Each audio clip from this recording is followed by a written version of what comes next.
pessoal, tudo bem? Vou estar retomando algumas coisinhas para a gente conseguir fazer nossas atividades dessa semana, tá? Então, a gente vai estar trabalhando os fatores que vão influenciar na velocidade de uma reação. Então, por exemplo, para que uma reação aconteça, ela tem que ter uma orientação favorável a ela, tá? Então, aqui nesse primeiro caso, se eu tiver aqui uma suposição que seria hidrogênio e cloro, então o gás hidrogênio é o H2 e o cloro é o Cl2. Se a bolinha bater bem aqui no meio, essas duas bem retinhas assim, bater aqui no meio, ó, nessa parte aqui, o que vai acontecer? Não vai ocorrer, porque na hora que acontece essa colisão, ela precisa quebrar essa ligação que elas têm aqui entre si, para que possa ocorrer a formação de novas substâncias. Então, desta maneira, ela não consegue efetivar essa colisão, não consegue fazer essa ruptura no Cl2 para que eu possa ocorrer. Então, nesse caso, não vai ocorrer uma reação, tá? A mesma coisa vai acontecer aqui, ó. Se eu bater de frente uma com a outra, também não vai conseguir quebrar a ligação entre dessas duas substâncias. Então, também não vai ocorrer essa reação. Um exemplo disso, vamos pensar que nesses dois casos aqui, é como se fosse uma tartaruga chocar com uma tartaruga. Elas não andam tão rápido para que quando elas se chocarem, ter uma força violenta ali que quebre a ligação dessas substâncias para depois elas se ligarem novamente. Então, nesse caso aqui, ó, vou colocar xizinho, tá? Nesse caso e nesse caso, eles vão lembrar como se fosse um choque entre duas tartarugas. Elas não têm força suficiente para quebrar essa ligação das substâncias dos reagentes, tá? Diferentemente do caso aqui, ó, no terceiro. Observam que agora as duas estão diferentes. Então, na hora que elas se chocam, aqui, essa parte aqui, é a parte que a gente chama de complexo ativado. É uma parte instável até ocorrer a nova formação. Do jeito que elas se ligaram aqui, o que vai acontecer? Elas vão ter força para quebrar, porque elas bateram assim, elas conseguem quebrar. Então, uma colisão efetiva que vai ocorrer mesmo a reação e a formação de novas substâncias são essas. Ó, eu vou ter um hidrogênio e um cloro ligando, formando o ácido clorídrico, tá? Mesma coisa aqui. Então, o que eu tenho que pensar? A mesma coisa que vai acontecer quando eu tiver uma batida de carro. Quando os carros se batem, eles vão muito rápido um com o outro. Então, a velocidade que acontece ali, o choque entre os dois, é tão forte, que ocorre essa quebra da ligação desses reagentes. Então, na hora que acontece, o que vai acontecer? Imaginem que o carro vermelho é o elemento aqui branquinho e o carro laranja é o verdinho. Então, o que vai acontecer? Na hora que esses dois se chocam assim mesmo, ó, então, essa quebra aqui, ó, que os dois Hs estão unidos. Então, vai ter essa quebra e quando os dois cloros estiverem unidos aqui, também vai ter essa quebra, tá? Para poder formar um HCl e outro HCl. Então, primeira coisa, a reação precisa ocorrer e ela precisa ter uma orientação favorável para que isso ocorra, para depois a gente poder estudar as velocidades, tá? Eu coloquei alguns exemplos aí, mas na atividade vocês vão ter uma tabela que tem todos, tá? Primeiro aí que a gente vai estar trabalhando é a concentração. Então, o que eu estou dizendo? Que quanto maior for a concentração dos reagentes, maior vai ser a velocidade. Por que maior vai ser a velocidade? Quanto mais reagentes eu tenho, mais eles vão se chocarem mais rápido essa reação vai chegar no meu produto final. Então, vocês podem observar aqui que eu já coloquei até um fluxograma, que o aumento da concentração dos reagentes vai acarretar no aumento da frequência das colisões entre as moléculas de reagentes. Então, é mais fácil uma bater na outra, que vai acarretar o aumento da reação, tá? Aí, eu dei 2 exemplos aqui. O primeiro exemplo, eu tô falando quando a gente abana, vamos supor, a gente tá fazendo um churrasco, pro carvão pegar a brasa, pegar rapidinho ali no carvão. O que a gente faz? A gente abana. Então, conforme a gente abana ou coloca o ventilador, a gente está fornecendo uma quantidade maior de oxigênio, então, onde isso vai aumentar a combustão ali do carvão. Então, onde ele consegue pegar fogo mais rapidamente do que se eu deixasse lá sozinho. E também tem a parte do oxigênio quando eu faço um suco. Se eu deixar aquele suco lá fora, a quantidade de oxigênio que vai ter, o que vai acontecer?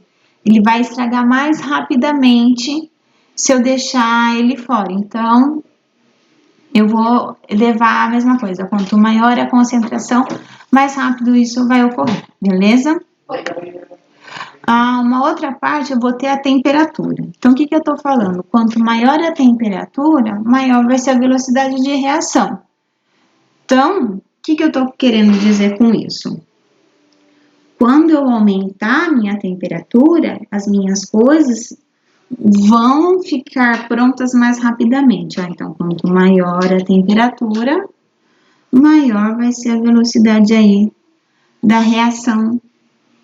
Como que eu vou observar? Então, o aumento da temperatura vai indicar um aumento na energia cinética. O que a gente vai ver? Elas vão começarem a se movimentarem mais rapidamente. E essas colisões também vão aumentar conforme essa temperatura aumenta, ocorrendo um aumento na rapidez da reação. Um exemplo que eu dei aqui. O leite gelado, ele demora mais para estragar quando ele está a temperatura ambiente. Quando eu abro uma caixinha de leite, o que acontece? Depois que eu usei, eu coloco ele na geladeira. Por que eu coloco na geladeira? Para evitar que ele estrague mais rapidamente. Então, eu estou diminuindo a temperatura aí, para que a rapidez dessa reação demore, certo? E se eu tiver aí, mesma coisa com alimento. Se eu faço um arroz, deixo metade do arroz na temperatura ambiente e o outro na geladeira, aquele que está à temperatura ambiente vai estragar mais rapidamente do que aquele que está dentro da geladeira. E tem certas coisas que a gente faz, por exemplo, um pão caseiro. Eu preciso aquecer ele para que o fermento consegue agir mais rapidamente, dando aquela fermentação para que a massa fique pronta mais rápida, tá? Uma outra parte aí é a superfície de contato, tá? Então, o que acontece na superfície de contato? Quanto mais superfície de contato eu tiver, mais rápido essa reação ocorre, tá? Então, o que vai acontecer nessa superfície de contato? Um exemplo muito simples eu dou assim da batata. O que é mais fácil eu cozinhar? Uma batata inteira ou uma batata tudo em cubinho? O que vai amolecer mais rapidamente? A batata que eu cortei em cubinho. Por quê? Eu aumentei a superfície de contato para que ela amoleça. Outros exemplos que eles me dão, que é a parte da ferrugem.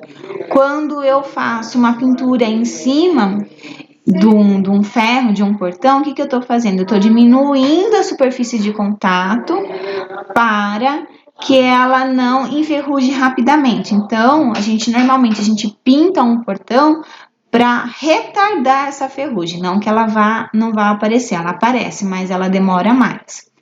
Assim como se na hora que eu apontar lápis de madeira, quiser colocar fogo naquele que sai do apontador, ele pega fogo mais rapidamente do que se eu colocasse o lápis inteiro lá. Por quê? A superfície de contato do fogo com a madeira está maior do que se eu tiver um lápis inteiro. E uma outra parte aí que a gente vê bastante é o do catalisador.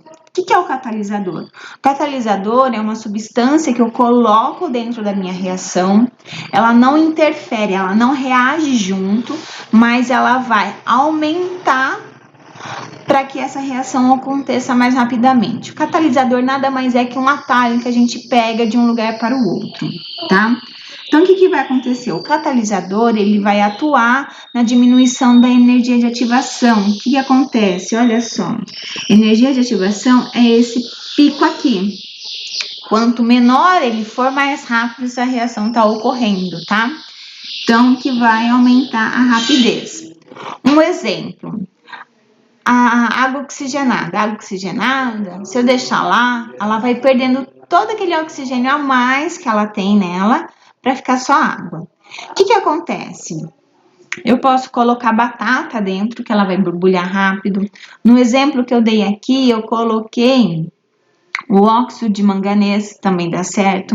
Se eu colocar água oxigenada em um machucado, ele vai borbulhar também rapidamente. Então, isso são catalisadores. Eu estou acelerando o processo para a liberação desse oxigênio, tá?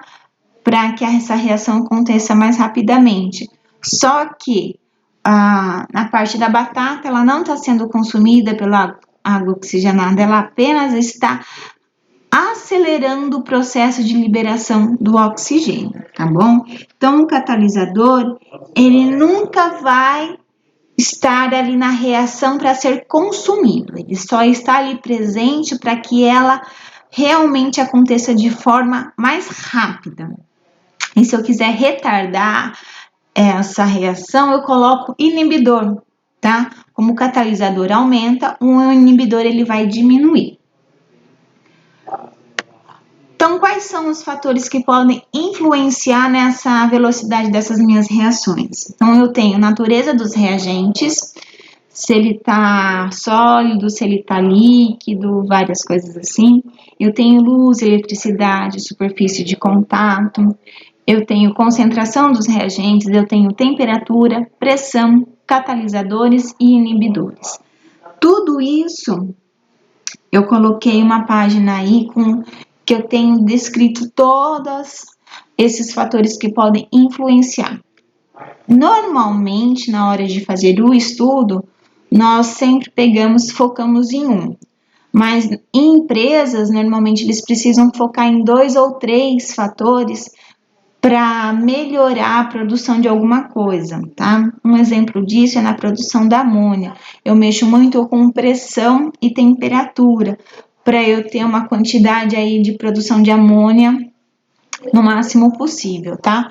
Mas nos nossos exercícios eu vou estar focando sempre em apenas um ou outro.